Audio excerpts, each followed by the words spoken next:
Main important हे बघायला आलतो मी, ही वेल. ही वेल आहे म्हणजे अशी एवढी मोठी आहे. तर बघा व्ह्यू, मात्र व्ह्यू. बाकी सगळीकडेच असे फ्रेश वेगवेगळे प्रकारचे फिशेस आहेत असे.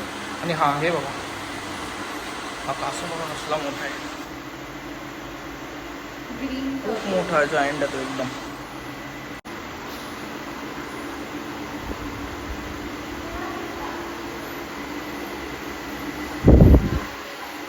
सरक